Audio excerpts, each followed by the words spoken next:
Hi, my name is Catherine Docherty and I'm from Glasgow School of Art. I'm James Moultrie from Cambridge University. My name is Ahmed Kovacevic and I'm from City University in London.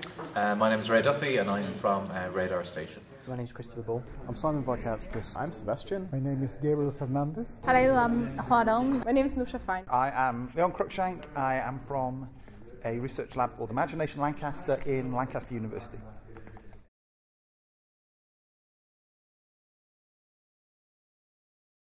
Well, it is a great opportunity actually to collaborate with social sciences and different other disciplines.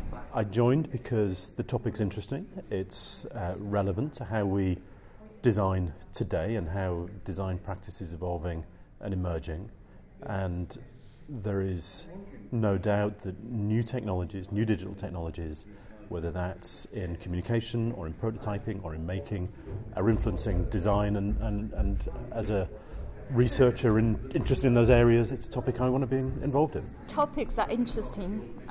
It's very much relevant to my research interest. I'm very much in the inclusive design field, which in my interpretation is very much about facilitating more open participatory design process. A lot of my work is mediated via technology. It's collaborative. It's multidisciplinary and it's done at distance. So I'm always looking for ways to improve that and to learn about how that can be done better. And I think the network provides a really strong basis to do that within an academic context.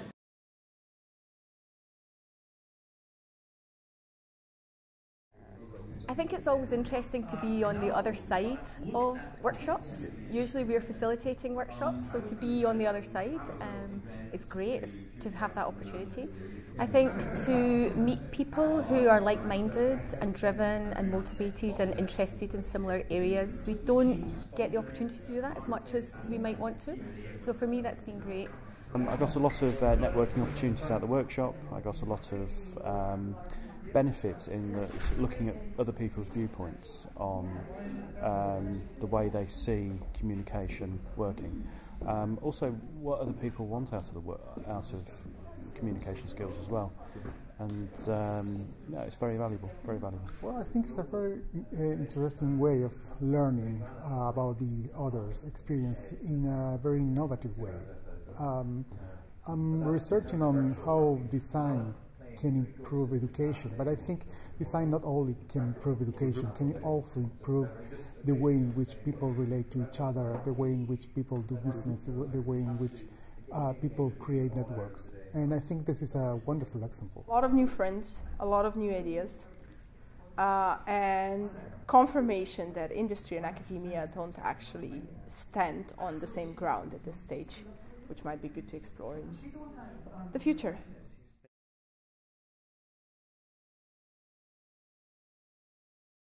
So being a buddy, meaning helping today Amaresh Shakbati to Skype in and to participate in the conversation, was an interesting experience. I enjoyed it. I could go with Amaresh from conversation to conversation. I enjoyed working with him together on the task and trying to, interact with people in a shared manner, really. I thought it was fantastic. I think in retrospect I wish I had chosen a subject that had a virtual partner just so that I could have that experience, but it wasn't the topic for me today. It seems to work quite well. I think it'd be interesting to know what their experience has been of that. Yeah, I've used Skype many times on projects that I've been running with partners who've not been in the same location as me. What I found also interesting is the particularities in that. The microphone doesn't pick up everything so well, and also the limitations of the visual feedback that he gets to the video camera on my laptop is constraining. So it made me actually sensible that your vision or your perception is quite constrained.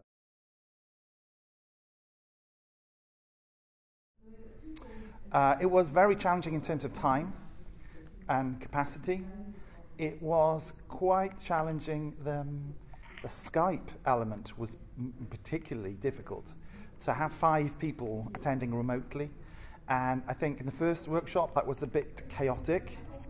and it was okay. I think this time round it was better because we had one person just worrying about each Skype person, trying to build a rapport with them. So if they needed some explanation, we didn't all have to stop. Their Skype buddy could help them. So I think that was made the dynamic a bit easier and a bit better. But I'm sure we haven't got the final solution for what the best way to include Skype people in workshops are yet. I think one thing that really came out for me today, I suppose it was always there implicitly, but I think that maybe a little bit stronger, is the idea of the soft skills around understanding and acknowledging and being awareness of kind of soft collaboration skills and virtual etiquette. I thought was a really lovely phrase. And these are very much learned skills, and they're both platform or tool specific, but then there's also a whole bunch of things that operate across that. I think the other thing is around, I've heard today, and was around the potential for low-cost tools and workarounds, and things that we already have. So it's really lovely to see Skype being used in such an interesting way today.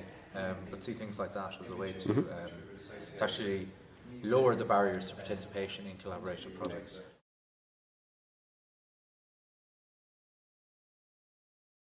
I always start these sort of engagements with hopefully sensibly low expectations, that if nothing else happens other than I meet good people and make some good contacts, then that's a good result. It would be nice to think that they would result in the longer term in some collaborative research. I'm really interested in new skills and how we should be thinking about design education, but also business development on the kinds of skills that we need to have to make designing at a distance or distributed design more effective and actually better than old ways of designing. Well, what I want to do is to use education or design into other educational realms. Education of designers have proved that to create a sort of profile that are very creative, very innovative, and I want to use the same mindsets for educating children, for example, to improve the way in which children learn, and also to improve creativity in teaching, because teaching sometimes can be very dull, very boring. I would like to encourage teachers to become more creative, to disrupt the way in which they are teaching in a traditional way, through design thinking, so through a way in which design can trigger creativity in learning, can incorporate emotions in learning. That's all.